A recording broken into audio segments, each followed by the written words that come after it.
Okay,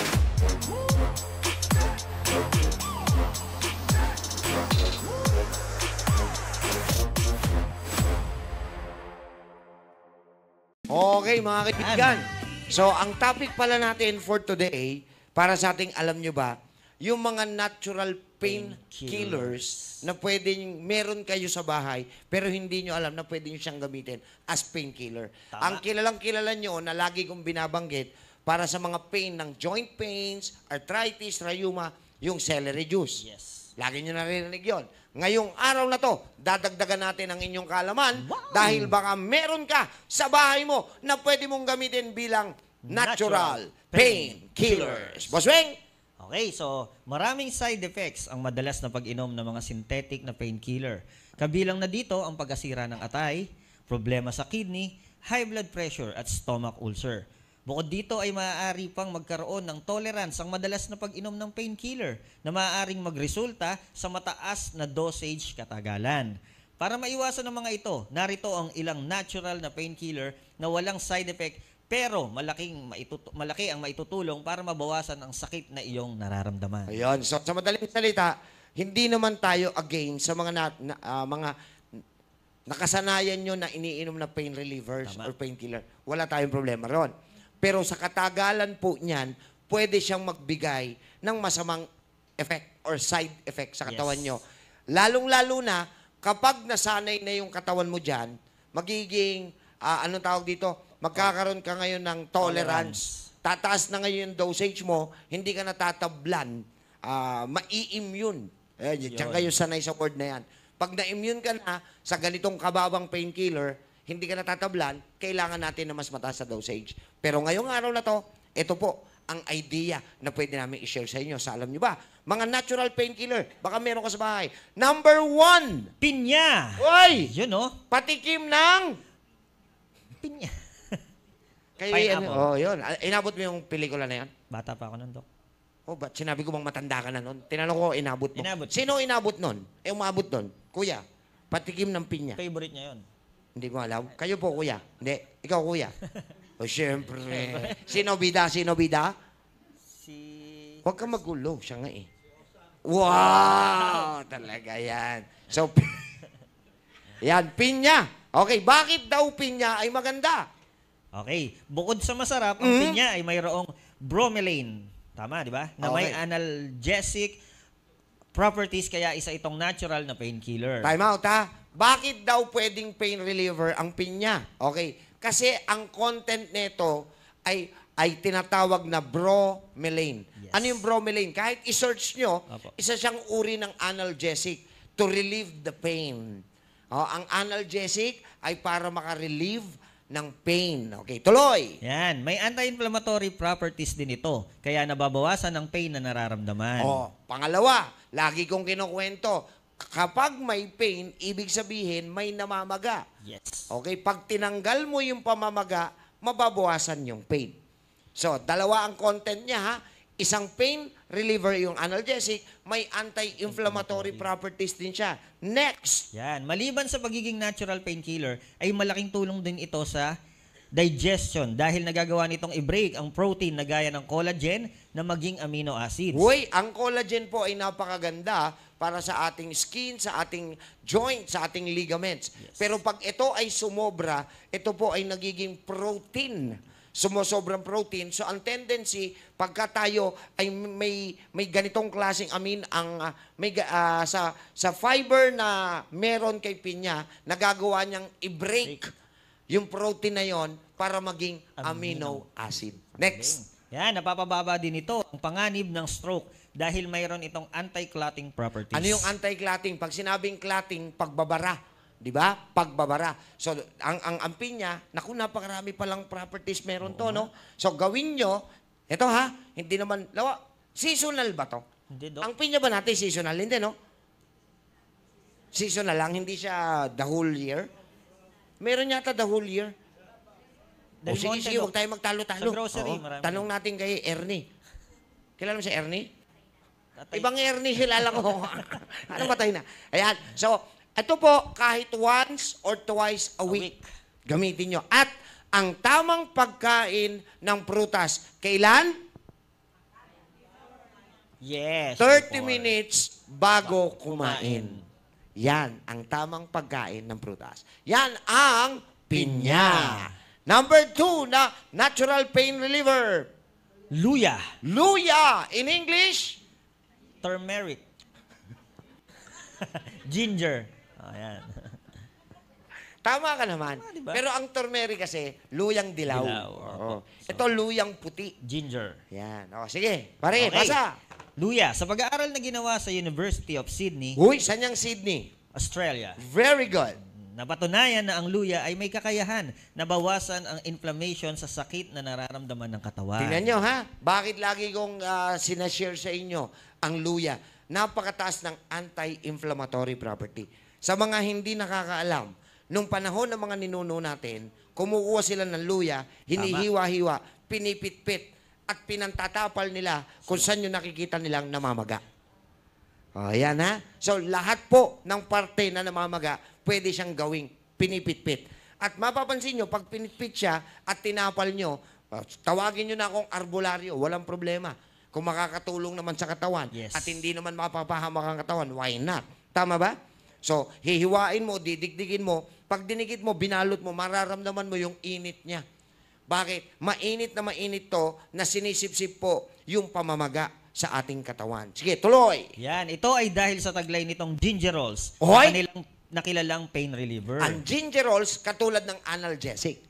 Ayan ha, ang content niya, gingerols. Next. Sinasabi rin na ang pag-inom ng ginger tea Uy! ay mas epektibo para maibsan ang menstrual pain ng mga kababaihan kaysa sa acetaminophen or ibuprofen. Okay, usually, pag may menstrual cramps, menstrual pain ang kababaihan o pananakit ng puson sa panahon ng kanilang pagreregla, umiinom, wag niyong i-advance, Pogi.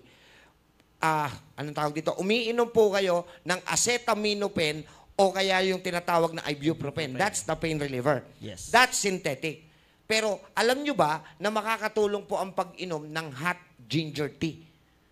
Parehas po ng effect. Wow. Pero yun, hot ginger tea, pasasarapin natin. Ginger, parang salabat, lalagyan mo lang po ng brown sugar, lalagyan mo ng lemon or calamansi. Naku, sarap-sarap po yun. Yan. Pero maiibsan na po nun yung pananakit ng inyong puson. Ako, wala, delayed ako eh. Kaya, Ano ka ni? Menopause ka ni? Ay, hindi. Sorry. hindi pa ako menopause. Oo nga. Ang lalaki, andropause. Yes. Hindi menopause. Lalaki ka ba? Maraming nagtatanong kung lalaki daw ako. Sige, sige. Okay, samantala ang antimicrobial properties naman nito ay mahalaga para labanan ang bakterya at fungal infections na nagdadala ng sakit. Ano? Bacterial at fungal infections na Yan. nagdadala ng sakit. Meron din po itong antimicrobial. So, ang tawag dito parang antibiotic. Yes. So, this is also a natural antibiotic. Na kapag ginawa mo siya, pati po yung mga bacteria, parasites na pumapasok, napapatay din po niya. So, pain reliever number 2, ang luya. Number 3. Yan naman ang peppermint. Uy, peppermint. Yes, favorite mo yan. Peppermint. Okay. Ito po ang itsura ng peppermint. Yan. Anong Tagalog ng peppermint? Hindi kompleto. Tagalog ng peppermint ay... Pamintang maanghang. Di ba? Sorry naman. Ano po? Ma'am, kaya ka nandyan. Walang Tagalog. Walang Tagalog ang peppermint. Wow. Hindi ako naniniwala dyan. Lahat may Tagalog dapat. Daon. Ano Tagalog ng pepper? Papel daw mga siraulo. Ayoko na kayong kausap. Papel ng lalaki. O, peppermint.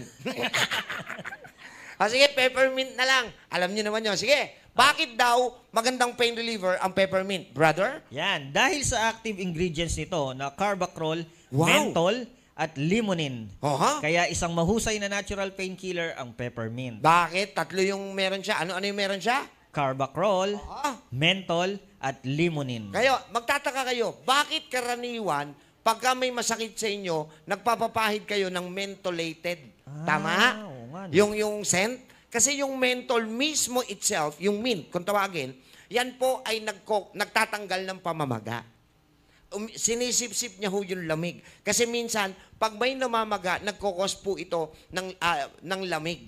So, pag hinaplasan mo ng mentholated na kahit na anong oil, naiibsan yung pain. Kasi sinisip-sip niya yung lamig, natatanggal yung pamamaga. Next!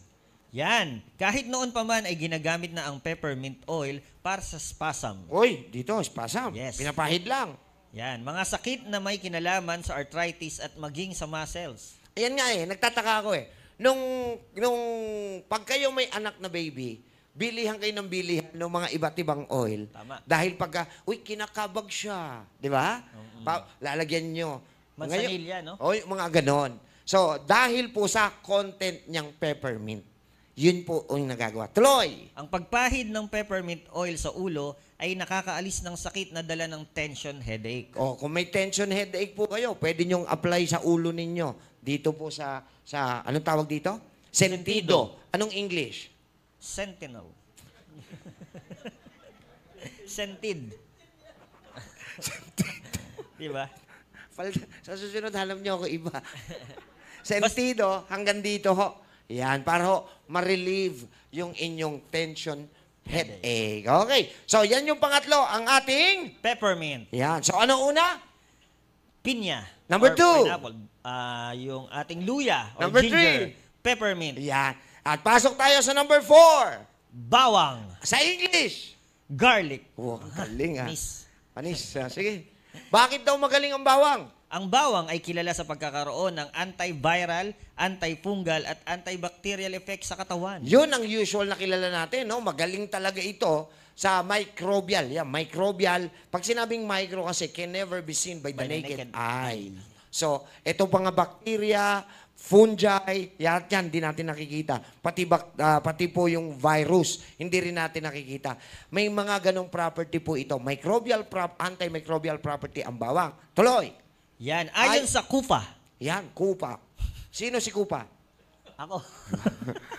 Ayon sa KUPA, Medical Journey Study, ang paggamit ng garlic oil para sa masakit na tenga ay may mas mataas na tsansa ng paggaling kung ikukumpara sa mga synthetic pain-killing drugs. Oh, teka lang ha, lilinawin natin. Saan pwedeng gamitin si bawang? Ginagawa pong oil muna ito. Yes, garlic oil. Garlic oil. Paano siya ino-oil? Oh, siguro alam niyo na kung paano. Tapos, yung oil na yon, yun yung pinapatak kapag may infection sa tainga.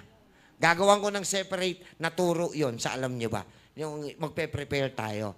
Okay? Kesa sa mga pain killing drugs na synthetic. Ha? Okay, next. Yan, ang ating clove. Ano yung clove sa Tagalog? Hindi ko alam, Dok. Ano ang clove sa Tagalog? Wala ring Tagalog ang clove. Oh, sige, pare. Pero ito ang itsura ng clove. Yung nakikita nyo ngayon sa screen. Ano, Pare, pang pakita mo spice. nga. Ginagamit yung panluto, Dok. Actually, ang clove na yan po ay parang mga sanga-sanga. Yes. O dun sa, ayan o. Para siyang star anise. O parang star anise, pero may letter P to. Opo. Star panis. Sige, go. Okay, ito Ano ay- meron yan? Ito ay isang spice na malakas na aroma at kadalasang ginagamit sa pagluluto ng karne at ilang bakery products. Yan. Pero bukod sa pagiging spice, maganda rin gamitin ito sa masakit ng ngipin Uy! at namamagang gum o gilagid. Anak ng kalabaw, oh. Galing, oh. Ang daming nananakitang ipin kung ano nung ginagamit. Andiyan ang gumamit ng pabango. Oo. Totoo yun, no? Toothpaste, bababa.